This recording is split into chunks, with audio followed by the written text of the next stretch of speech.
नमस्कार मित्रों, मैं सेल्फ एम आर चौधरी थान एजुकेशन के ऑनलाइन प्लेटफॉर्म पर आप सुन रहे हैं आज कोलाइडी विलियन के अगले टॉपिक के बारे में इस वीडियो में।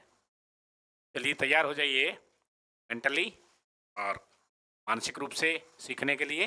अपना पेन और कॉपी तैयार कर लीजिए, जो चीज़ें आपको अच्छी लगे इम्पोर्टेंट हो साथ साथ लिखिएगा, तन मनन कीजिए, मंथन कीजिएगा, गुनगुनाइएगा। आज हम मित्रों चलने वाले हैं, पढ़ने वाले हैं कोलाइडी विलियनों के प्रकार के बारे में कोलाइडी विलियनों के प्रकार के बारे में। ठीक है मित्रों, सबसे पहले हम जानेंगे हमारा कोलाइडी विलीनों के प्रकार का जो वर्गीकरण था। उसमें तीन आधारों पर हमने कोलाइडी विलीनों को वर्गीकृत किया था। पहला था परीक्षिप्त प्रावस्था और परिक्षेपण माध्यम के मध्य लगने वाले आकर्षण बल के आधार पर।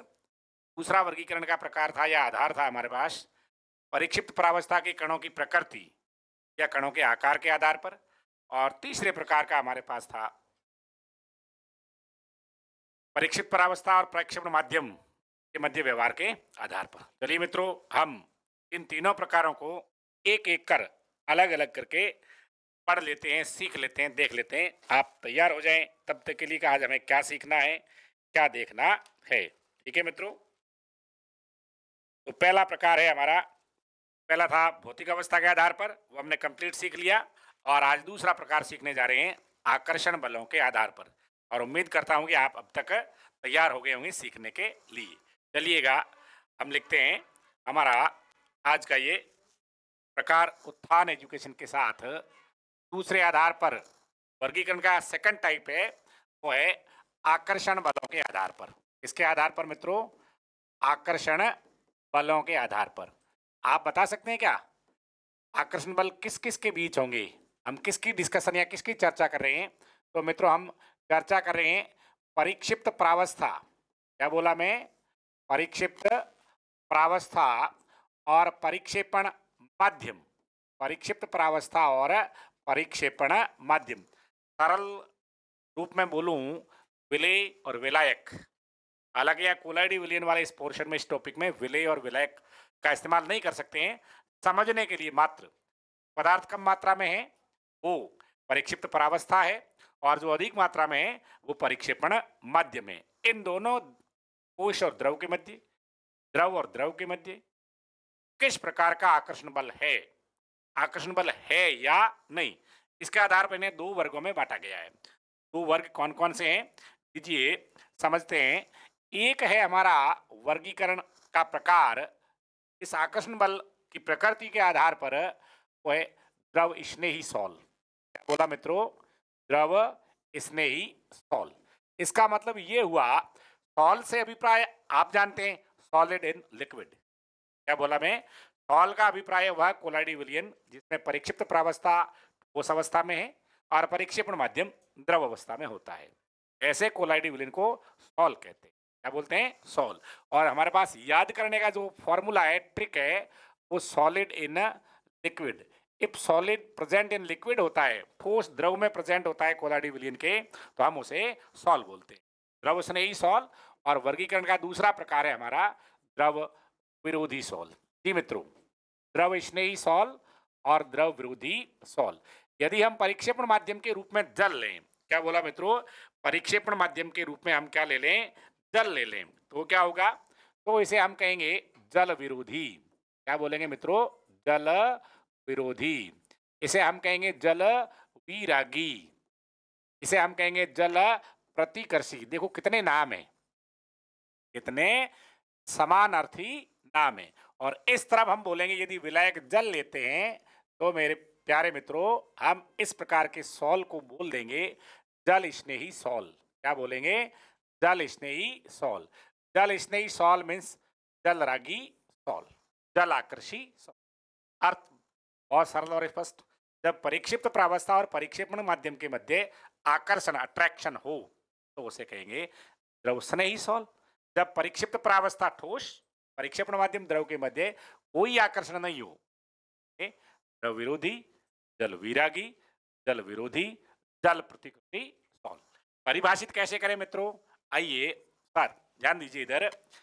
वे कोलाइड, वे कोलाइड शॉर्ट में लिखूं ना, समझना है, रिवीजन कर रहे हैं, मिशन मेरिट का मसला है। वे कोलाइड जिनमें, अब जिनमें क्या होगा, जिनमें परिक्षिप्त प्रावस्था और परिक्षेपण माध्यम के मध्य, परिक्षिप्त प्रावस्था और परिक्षेपण माध्यम के बीच आकर्षण बल उपस्थित हो। परिक्षिप्त प्रावस्था और परिक्षेपण माध्यम के बीच क्या हो, आकर्षण बल उपस्थित हो, आकर्षण बल पाया जाए, उस कोलाइडी विलयन को द्रव स्नेही सॉल कहते हैं। प्यारे प्यारे मित्रों, क्या बोला मैं, वे कोलाइड जिनमें परिक्षेपण माध्यम और परिक्षिप्त परावस्था के मध्य आकर्षण उपस्थित होता है, एक दूसरे के प्रति राग है, स्नेह है, तो वो द्रव स्नेही सॉल हो जाएगा। और या हम बोल देंगे कोई आकर्षण नहीं हो, जब परिक्षिप्त परावस्था और परिक्षेपण माध्यम के बीच में किसी प्रकार का आकर्षण नहीं हो। मित्रों ध्यान देना, परिक्षिप्त परावस्था ठोस और परिक्षेपण माध्यम द्रव, दोनों के मध्य कोई अट्रैक्शन, कोई आकर्षण, कोई राग स्नेह ना हो, तो उसे द्रव विरोधी सॉल कहते हैं। ठीक है ना। चलिए अगला डिफरेंस, अगली बात समझते हैं। हम इनके अर्थ और समझने के साथ साथ निर्माण की बात भी करते हैं। प्रीवियस वीडियो में हमने कहा था, इस वीडियो में फिर बोल रहे हैं, लास्ट ईयर के बोर्ड एग्जाम में ये 4 नंबर का प्रश्न आया था, द्रव स्नेही सॉल और द्रव विरोधी सॉल में डिफरेंस, 4 अंतर बताइए। तो उन 4 अंतरों की तरफ हम चल पड़े। पहला है निर्माण कैसे करते हैं, विरचन, फॉर्मेशन, प्रिपरेशन। तो मित्रों बहुत सरल बात है, इस द्रव स्नेही सॉल को बनाने के लिए परिक्षिप्त परावस्था को परिक्षेपण माध्यम के साथ मिलाने पर, परिक्षिप्त परावस्था को परिक्षेपण माध्यम में या माध्यम के साथ, माध्यम में मिलाकर या हिलाकर, या ज्यादा बात करें तो गर्म कर आसानी से बनाया जा सकता है। गर्म करके आसानी से बनाया जा सकता है। मित्रों ध्यान देने वाली बात है, यहां मैं एक बहुत जोरदार शब्द बोल रहा हूं आपके लिए। जब परिक्षिप्त प्रावस्था यानी ठोस को परिक्षेपण माध्यम द्रव में मिलाकर, हिलाकर और गर्म करके सरलता से बनाया जा सकता है, कोलाइडी विलीन प्राप्त हो जाता है, तो वो द्रव स्नेही सॉल होता है। लेकिन मित्रों यहाँ दूसरी बात है, यहाँ बात अब दूसरी है, और मजेदार बात यह है कि इन्हें विशेष भौतिक विधियों द्वारा बनाया जाता है। इन्हें विशेष भौतिक और रासायनिक विधियों द्वारा बनाया जाता है। ध्यान देने वाली बात, इन्हें मिलाया, हिलाया और बन गया, और उन्हें विशेष विधियां अपनाकर ही बनाया जा सकता है, सरलता से नहीं बनता है। ठीक है, कोई बात नहीं। अगला कैरेक्टर हम लेते हैं स्टेबिलिटी या स्थायित्व। मित्रों बात रिवीजन की, मिशन मेरिट की है, ठीक है ना। स्टेबिलिटी, तो ये द्रव के प्रति सॉलिड स्नेह रखता है, इसलिए ये अधिक स्थायी, क्या बोलूं मैं, अधिक स्थायी होता है। और वो वाला के बारे में आप बोल देंगे, ये अधिक स्थायी है, तो वो वाला कम स्थायी है। क्या होता है, अब आप ऐसा नहीं कहेंगे अस्थायी है, थोड़ा बहुत तो स्थायी तो होगा ही होगा। तो द्रव स्नेही सॉल अधिक स्थायी होते हैं और द्रव विरोधी सॉल कम स्थायी होते हैं। बात करें इसके अगले गुण की, तो अगला कैरेक्टर है हमारे पास, अगला गुण है उत्क्रमणीयता, रिवर्सिबिलिटी। क्या है, रिवर्सिबिलिटी। मेरा कहने का अभिप्राय ये मित्रों, यदि द्रव स्नेही कोलाइडी सॉल किसी कारण से सूख जाए और उसमें यदि पुनः परिक्षेपण माध्यम मिलाया जाए, तो क्या ये पुनः बन उठते हैं, बन जाते हैं? जी हाँ, वापस बन जाते हैं। यानी ये उत्क्रमणीय प्रकृति के, ये उत्क्रमणीय प्रकृति के होते हैं। जैसे हमारे पास गोंद का कोलाइडी विलयन है, स्टार्च का कोलाइडी विलयन है, जिलेटिन का कोलाइडी विलयन है, पानी में बना हुआ है, पानी वाष्पित हो गया, सूख गया, क्या हम पुनः पानी मिलाकर बना सकते हैं? जी हाँ, बना सकते हैं। इसलिए हम कहते हैं द्रव स्नेही सॉल उत्क्रमणीय प्रकृति के होते हैं, और जबकि ये वाले जो हमारे द्रव विरोधी सॉल है, ये उत्क्रमणीय प्रकृति के नहीं होते हैं। तो कैसे होते हैं भैया, तो ये अनउत्क्रमणीय प्रकृति के होते हैं। कैसे होते हैं, अनउत्क्रमणीय प्रकृति के होते हैं। कौन, द्रव विरोधी, द्रव विरोधी सॉल अनउत्क्रमणीय प्रकृति के होते हैं। ठीक है, अगला कैरेक्टर लेते हैं, अभी जगह है हमारे पास लिखने को, तो हम अगला गुण लेते हैं विस्कोसिटी या श्यानता। विस्कोसिटी या श्यानता की बात कर लेते हैं। तो मित्रों ध्यान देने का, द्रव स्नेही सॉल की श्यानता परिक्षेपण माध्यम या विलायक से अधिक होती है। क्या बोलूं मैं? इनकी श्यानता, इनकी श्यानता परिक्षेपण माध्यम, क्या बोला मैं? परिक्षेपण माध्यम से अधिक होती है, परिक्षेपण माध्यम से अधिक होती, लेकिन दूसरे वालों की, इनकी परिक्षेपण माध्यम से कम होती। क्या बोला मैं? परिक्षेपण माध्यम से द्रव विरोधी सॉलों की श्यानता कम होती है। ठीक है मित्रों, बात समझ में आ रही है? ऐसा मुझे भी लग रहा है, आपको भी महसूस हो रहा है। अगली बात करते हैं पृष्ठ तनाव की। हमारे को चार अंतर, चार डिफरेंस की बात है, हम आपको चार नहीं 8 10 अंतर बताएंगे। पृष्ठ तनाव को लेकर कहें तो द्रव स्नेही सोल का पृष्ठ तनाव परिक्षेपण माध्यम से कम होता है। द्रव स्नेही सोलों का पृष्ठ तनाव परिक्षेपण माध्यम से कम होता है, जबकि दूसरे वालों का, द्रव विरोधी सोलों का पृष्ठ तनाव परिक्षेपण माध्यम के बराबर, परीक्षण माध्यम के बराबर, या हम बोलते हैं कि लगभग बराबर होता तो भी ठीक है। इनका पृष्ठ तनाव परीक्षण माध्यम से कम, द्रव स्नेही सोल का पृष्ठ तनाव परीक्षण माध्यम से कम होता है और उनका अधिक होता है। इसका कम इसलिए होता है, इनके मध्य आकर्षण होता है। ठीक है ना? अगली बात करें जल योजन की या विलायक योजन की।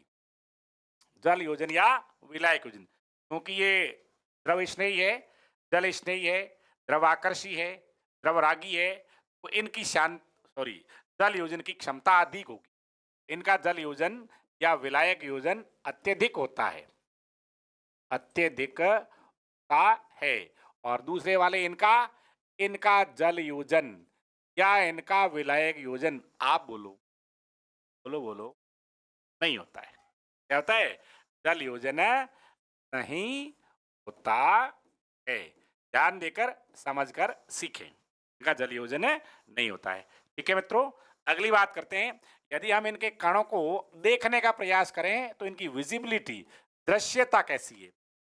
जल स्नेही, द्रव स्नेही सॉलों के कणों को सूक्ष्मदर्शी से नहीं देख सकते, ठीक है ना? लेकिन द्रव विरोधी सॉल के कणों को सूक्ष्मदर्शी से देख सकते हैं, यानी वो अपेक्षाकृत बड़े आकार के होते हैं। तो यह दृश्यता सूक्ष्मदर्शी से नहीं, सूक्ष्मदर्शी से नहीं देखा जा सकता और इन्हें देखा जा सकता है। ठीक है मित्रों, समझ पा रहे हैं ना? इनको सूक्ष्मदर्शी से देखा जा सकता है, सूक्ष्मदर्शी से देखा जा सकता है, और द्रव स्नेही सॉलों को नहीं देखा जा सकता। अगला करेक्टर लेते हैं मित्रों, स्कंदन, अवक्षेपण, प्रेसिपिटेशन। स्कंदन का अर्थ नहीं जानते तब सुने मेरे से और सीखें। क्या है? आपने अवक्षेप वाली घटना केमिस्ट्री के प्रैक्टिकल वन में सीखी होगी, नहीं सीखी है तो बड़ा सुन लीजिएगा। आपने कभी दूध के फटने पर उसमें नींबू का रस डाला होगा या उसमें जामन छाछ दही डाला होगा, तो वो सारा के साथ दूध फट करके नीचे जम जाता है प्रोटीन, वो है स्कंदन। ठीक, और थोड़ा छोटे लेवल पर समझें तो हम पानी के गिलास में यदि मुट्ठी भर के बजरी डाल दें तो बजरी के कण बहुत बड़े होते हैं, इसलिए वो नीचे जम जाते हैं, वो स्कंदन। यदि कोलाइडी सॉल, यदि सॉल ये ऐसा व्यवहार करे, यदि वो परीक्षेपण माध्यम में कोलाइडी कण पात्र के पेंदे में जम जाए तो यह घटना स्कंदन कहलाती है। अब बात करते हैं यहाँ द्रव स्नेही सॉलों में, क्योंकि कोलाइडी कणों पर आवेश नहीं होता है, इसलिए विद्युत अपघटे की अधिक मात्रा मिलाने पर, विद्युत अपघटे की क्या मिलाने पर मित्रों? अधिक मात्रा मिलाने पर स्कंदन होता है। किसका? द्रव स्नेही सॉल का। लेकिन ये वाली बात, ये वाली बात, यहाँ इनका या तो स्वतः ही हो जाता है या थोड़ी मात्रा, या तो स्वतः या थोड़ी सी मात्रा में विद्युत अपघटे मिलाने से द्रव विरोधी सॉलों का वो हो जाता है। वो क्या हो जाता है? स्कंदन। क्लियर? इनको बनाए रखने के लिए, क्योंकि ये स्थायी होते हैं, तो इनके बनाए रखने के लिए स्थायी कारक की आवश्यकता होती या नहीं? तो इनके लिए स्थायी कारक की आवश्यकता नहीं होती। द्रव स्नेही सॉलों के लिए स्थायी कारक की आवश्यकता नहीं, और इनके लिए यदि द्रव विरोधी सॉलों को हमें बनाए रखना है तो स्थायी कारक की आवश्यकता होती है, आवश्यकता है। क्लियर? कणों की प्रकृति, शायद ये 12वां होगा, कणों की प्रकृति। समझिएगा, द्रव स्नेही सॉलों के कण बड़े और आणविक होते हैं। क्या बोला मैं? बड़े कण होते हैं, ठीक है ना, ऐसे, और वे होते हैं आणविक प्रकृति, यानी बड़े बड़े अणु होते हैं। क्लियर? और ये सामान्यतः मित्रों कार्बनिक होते हैं, ऑर्गेनिक, कार्बनिक यौगिक, हमारा सेल्यूलोज है ना, हमारा गोंद, जिलेटिन, स्टार्च, प्रोटीन, ठीक है। और ये वाले इन कणों की आकृति या छोटे कणों से बने होते हैं। इसे छोटे कणों से, छोटे कण आपस में मिलकर पुंज बनाकर, क्या बना करके? पुंज, कोलाइडी कण की परास का आकार ग्रहण कर लेते हैं, इसलिए छोटे कण होते हैं। ये संगुणित या पुंजित एसोसिएटेड होते हैं, और ये नॉर्मली साधारण रूप नेचर में अकार्बनिक, इनऑर्गेनिक होते हैं। क्या होते हैं? In organic. क्या होते हैं? इन ऑर्गेनिक नेचर के होते हैं, ये बात कर रहे हैं। ठीक है मित्रों, इस प्रकार हमने 10-12 अंतर सीख लिए द्रव स्नेही सॉल और द्रव विरोधी के बीच में। और हमने क्या सीखा? हमने सीखा आकर्षण बलों के आधार पर परिक्षिप्त प्रावस्था और परिक्षेपण माध्यम के मध्य आकर्षण बल है तो द्रव स्नेही सॉल, और कोई आकर्षण नहीं तो द्रव विरोधी सॉल। ये हमने एक छोटा सा टॉपिक क्लियर किया। चलते हैं वर्गीकरण का हमारा तीसरा प्रकार या तीसरा आधार। दो कौन कौन से रिवाइज करवाता हूं। पहला था भौतिक अवस्था के आधार पर, परिक्षेप्त प्रावस्था और परिक्षेपण माध्यम की भौतिक अवस्था के आधार पर, जहां हमने 8 प्रकार पढ़े, दो नहीं पढ़े, 8 प्रकार पढ़े थे। और दूसरा हो गया परिक्षिप्त प्रावस्था और परिक्षेपण माध्यम के मध्य आकर्षण बल के आधार पर। यह 2 प्रकार हुई, द्रव स्नेही सॉल और द्रव विरोधी सॉल। अब हमारे वर्गीकरण का तीसरा आधार, तीसरा प्रकार, और वो क्या है? सी, परिक्षिप्त प्रावस्था के कणों की आकार के आधार पर या प्रकृति के आधार। ध्यान देना, परिक्षिप्त प्रावस्था के कणों की, कणों के आकार, कणों के आकार के आधार पर, मैं यहां कह दूं कणों की प्रकृति के आधार पर, तो बहुत ज्यादा जचेगा, बहुत ज्यादा जमेगा आपके। ठीक है ना? कैसे जमेगा? इधर देखिए, इधर समझिएगा, और वो है ये मैटर मेरे पास। इस आधार पर कुलाइडी कण 3 प्रकार के होते हैं। कितने प्रकार के? वर्गीकरण के तीसरे आधार के आधार पर कुलाइडी बिलियन, कुलाइडी सॉल 3 प्रकार के होते हैं। वो कौन कौन से होते हैं? प्रीवियस वीडियो में हमने नाम देखा, सीखा। एक होते हैं बहुआण्विक कोलाइड, दूसरे होते हैं वृहद आणविक कोलाइड, और तीसरे होते हैं सहचारी कोलाइड। तीनों के नाम लिखूं मैं? हाँ सर, लिखिए। पहला बहुआण्विक कोलाइड, क्या? बहुआण्विक सॉल या कोलाइड। और दूसरा बृहद आणविक, बृहद आणविक कोलाइड या सॉल। और तीसरा हमारे पास है सहचारी या संगुणित कोलाइड। ठीक है मित्रों, अब ध्यान देना, अंग्रेजी में क्या बोलेंगे भैया इसको? अंग्रेजी में बहुत सरल बोलेंगे। क्या बोलेंगे? इसको बोलेंगे मल्टीमोलिक्यूलर। क्या नाम है? मल्टीमोलिक्यूलर कोलाइडी सॉल्यूशन। इसको बोलेंगे मैक्रोमोलिक्यूलर। ये अर्थ यही स्पष्ट है, एक है मल्टी यानी मोर देन वन, और दूसरा है मैक्रोमोलिक्यूलर यानी बड़े बड़े कणों वाला कोलाइडल सॉल्यूशन। और तीसरा होता है एसोसिएटेड, एसोसिएटेड सहचारी, या ऐसे मिसेल भी कहते हैं। क्या कहते हैं? मिशेल भी कहते हैं। ठीक है ना? अब हम एक एक करके इनको लेते हैं, सीखते हैं, समझते हैं, इनको झपट लेते हैं दिमाग के अंदर, है ना, परमानेंट फाइल के रूप में सेव करते हैं। चलिए पहला प्रकार लेते हैं हमारा, और वो है आपके लिए ये रहा। कौन सा है वो? बहुआण्विक कोलाइड। कैसा मित्रों? बहुआण्विक कोलाइड। इसके कंसेप्ट को जानने के लिए आप थोड़ा कंसंट्रेट हो जाइए, मैं बोलता हूं क्या, सीखिए, सुनिए। बहुआण्विक कोलाइड वे कोलाइड है जिनका निर्माण 10⁻⁻7 सेंटीमीटर से छोटे कणों से आपस में वंडरवाल्स बलों द्वारा मिलने लगता है। क्या बोला मैं ये बोला वे कोलाइड जिनका निर्माण वे कोलाइड जिनका निर्माण 10⁻⁻7 सेंटीमीटर से छोटे कणों के परस्पर, अब ये काम की बात आ रही है, वांडरवाल्स बलों द्वारा, इसके द्वारा वांडरवाल्स बलों द्वारा जुड़ने मिलने से होता है, मिलने से होता है। मित्रों ध्यान देना, यहां हमने कोलाइडी कणों के मध्य जो आकर्षण है उसका भी स्पेशल स्पेसिफाई नाम दे दिया, और वो कौन सा है? वांडरवाल्स बल। ये इंपोर्टेंट बात है, ये इंपोर्टेंट कहीं खाल निकालने वाली बात है ना। क्या है? वे कोलाइडी कण जो 10⁻⁻7 सेंटीमीटर से छोटे होते हैं और आपस में वांडरवाल्स आकर्षण बल द्वारा जुड़कर कोलाइडी परास के कणों का निर्माण करते हैं, वो बहुआण्विक कोलाइड कहलाते हैं। मतलब ये हुआ, आप जान गए, ये छोटे कणों के पुंजित होने से बनते हैं, छोटे कणों के पुंजित होने से बनते हैं। समझ गए मेरे बच्चों? समझ गए ना? बिल्कुल अच्छी तरह समझ आ गया। छोटे कण कितने? 10⁻⁷ से मिलते कैसे हैं? वांडरवाल्स बलों द्वारा तब बनते। और ये कैसे होते हैं? ये मित्रों जल विरोधी प्रकृति के। कैसे होते हैं?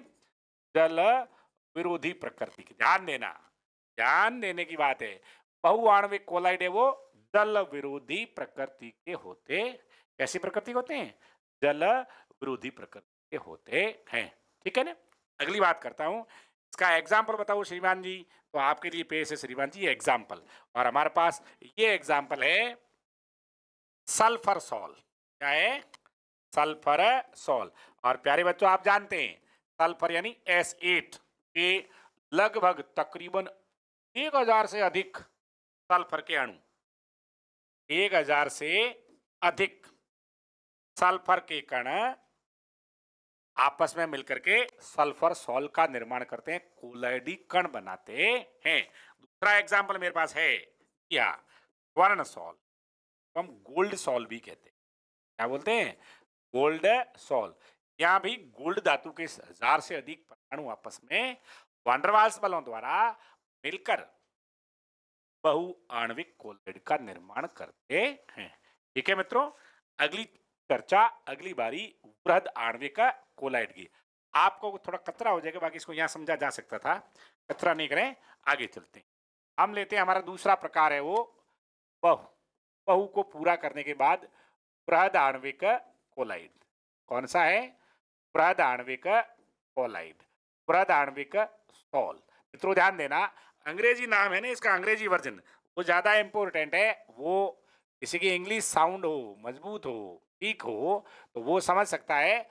मैक्रो मोलिक्यूलर, वो था मल्टी, ये है मैक्रो। अर्थ स्पष्ट, क्लियर? क्या हुआ जानिएगा। वे कोलाइड जिनका निर्माण बड़े आकार वाले कणों के टूटने से होता है। क्या बोला रे? वे कोलाइडी विलियन जिनका निर्माण बड़े आकार वाले कणों के कोलाइडी परास के कणों में टूटने से होता है, वो कहलाते हैं वृहद आणविक। क्या बोला मैं? ये बोला वे कोलाइड, ये बी आर वाला बे आ गया। वे कोलाइड जिनका निर्माण, वे कोलाइड जिनका निर्माण बड़े आकार वाले, बड़े यानी वृहद, बड़े आकार वाले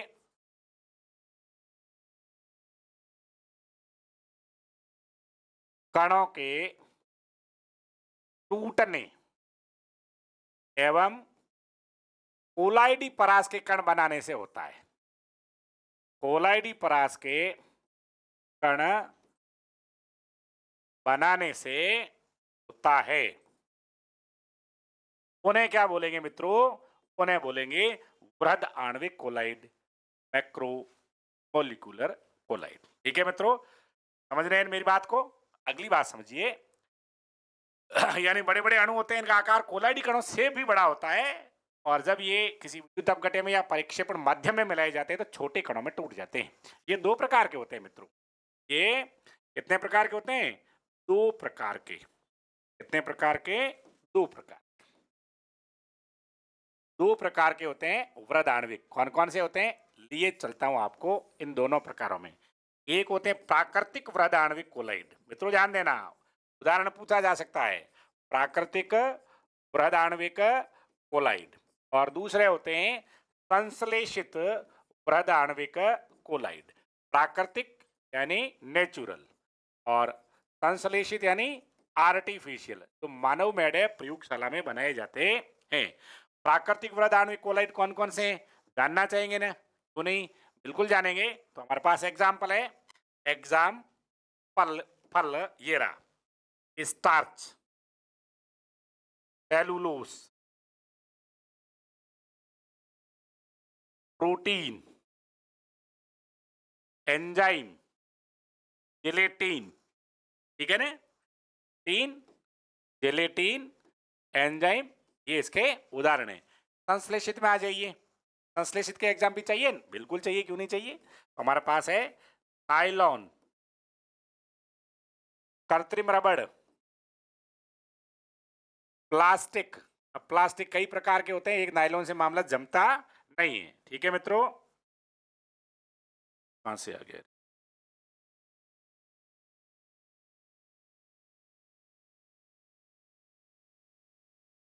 चला गया।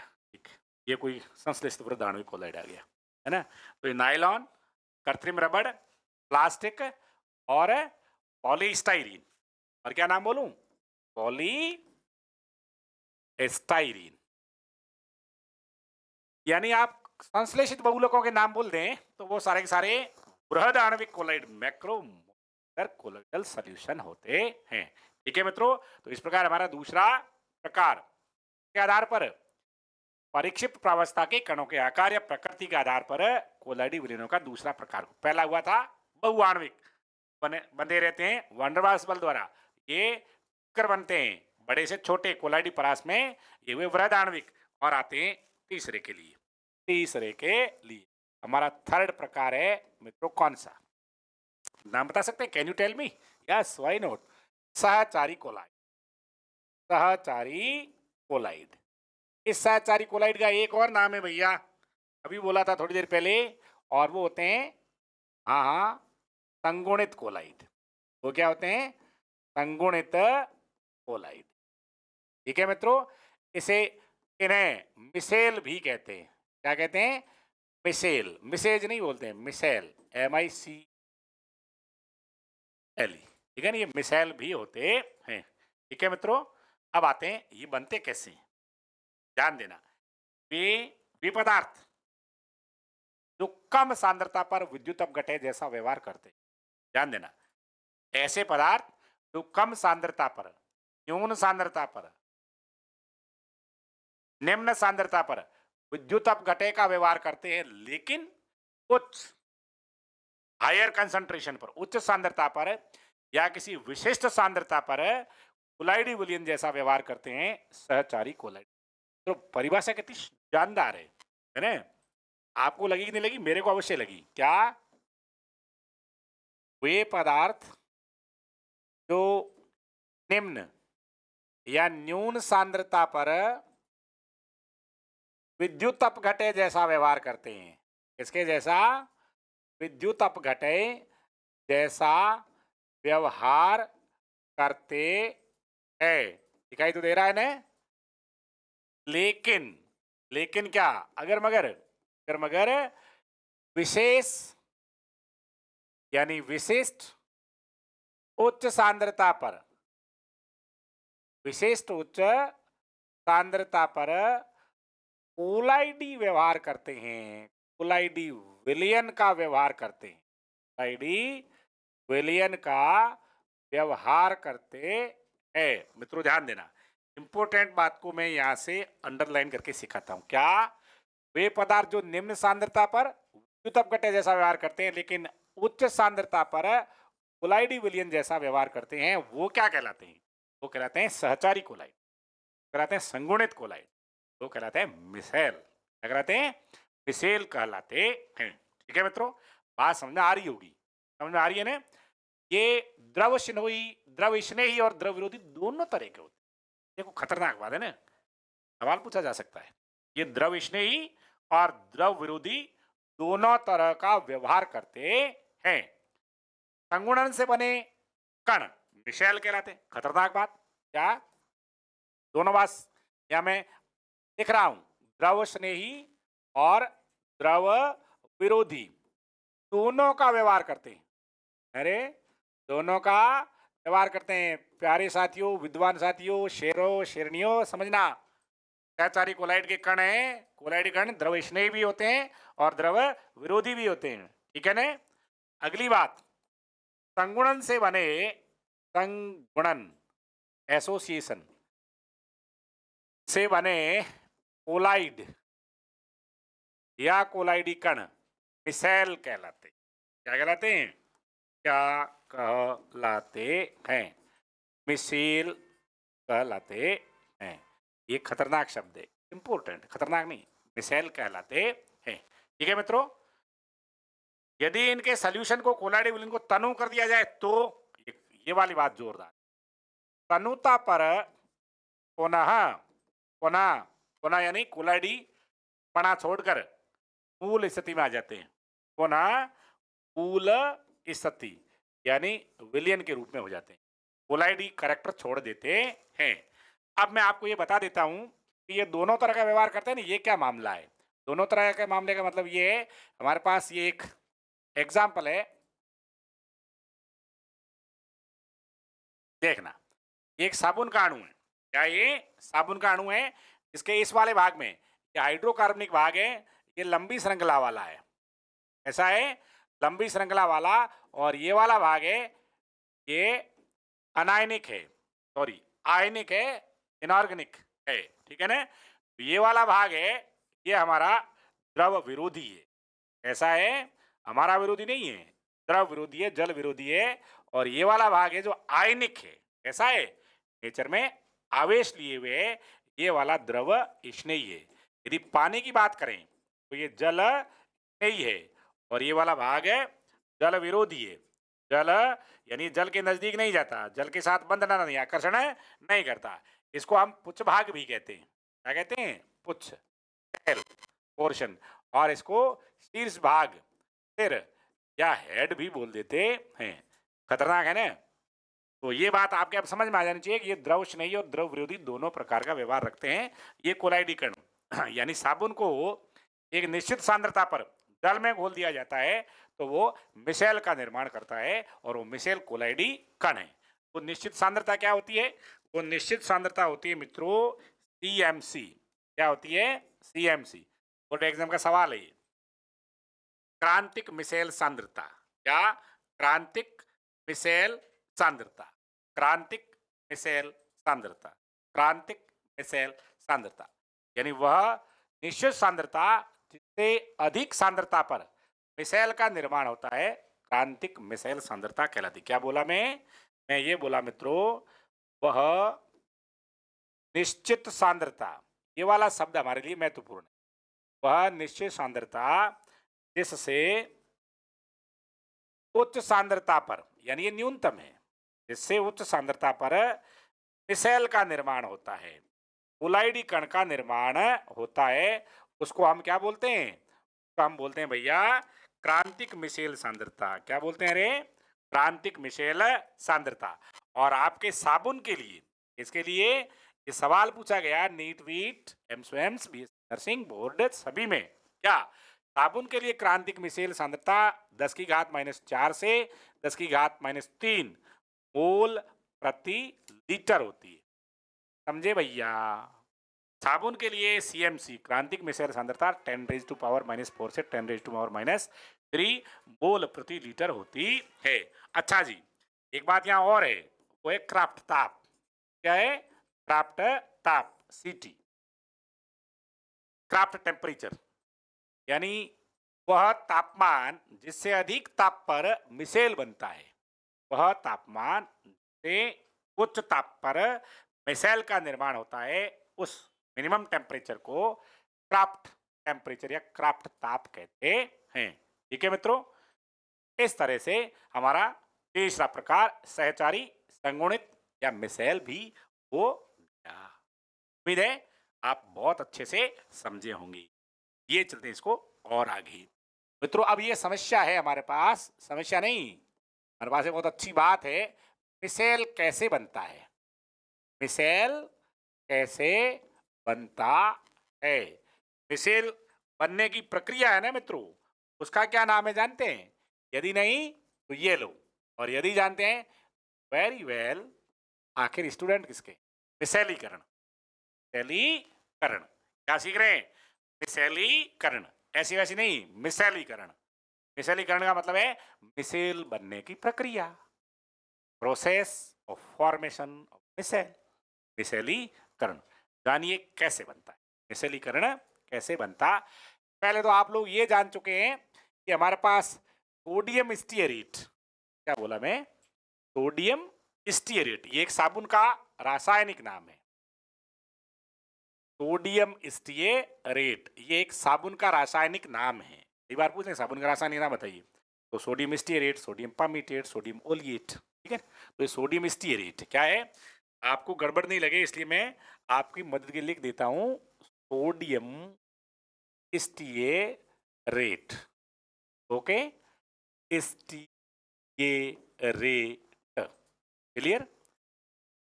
इसका ये वाला भाग कार्बन 17 यानी बहुत लंबी श्रृंखला है, ये हाइड्रोकार्बनिक भाग है। कैसा भाग है? हाइड्रोकार्बनिक है। थोड़ी देर पहले हमने कहा ये जल विरोधी है, ये जल के संपर्क में नहीं रहता। ये टैल है, पूंछ भाग है, और पूंछ पानी से दूर रहता है। ये हेड भाग है, सिर से, सिर पर तो पानी डालते हैं ना स्नान के दौरान। ये जल आकर्षी है, जल स्नेही है, जल स्नेही है, जल रागी है, द्रव स्नेही है। जब कम तनुता पर या कम सांद्रता पर, यह हमने एक कर ले लिया, इसमें पानी ले लिया और इसमें साबुन मिलाया। क्या मिलाया? साबुन। ये हो गया, ठीक है। अब इसमें मिलाते हैं साबुन। क्या मिलाते हैं? सोप मिलाते हैं। तो कम सांद्रता पर साबुन के कण कैसे रहते हैं, ये बात समझने की है। कम सांद्रता पर साबुन का जो ध्रुवीय शीर्ष भाग है वो पानी के अंदर डूबा रहता है, और अध्रुवीय कुछ भाग है वो पानी से बाहर रहता है। ऐसा लगता है कि ये कांटे पानी से बाहर निकले हुए, है ना? साबुन का ये शीर्ष भाग, कार्बोक्सिलेट वाला भाग है, पानी में डूबा रहता है, और कांटे के रूप में हाइड्रोकार्बनिक भाग है वो जल की सतह से बाहर निकला रहता है। इसका मतलब ये नहीं कि आप पानी की सतह पर हाथ फेरो सर कांटे लगे ही नहीं, वो वाली बात नहीं है। ये संरचना इस प्रकार की होती है, विन्यास इस प्रकार का होता है। ये लोअर कंसंट्रेशन पर, निम्न सांद्रता पर। उच्च सांद्रता पर क्या होगा? देखिए, उच्च सांद्रता पर, उच्च सांद्रता से मतलब है मेरा मित्रों सीएमसी पर।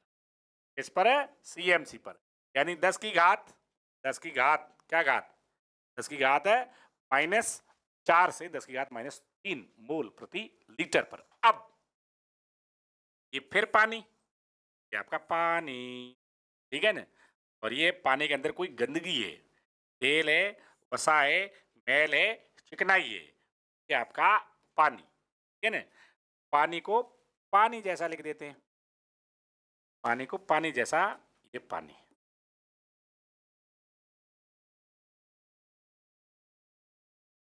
गंदगी गंदी काली होती है इसलिए ये काली रहेगी। अब साबुन, साबुन कैसा लाओगे आप? लाल लाल ले आओगे, ये लाल लाल साबुन, ये लाल लाल साबुन आ गया।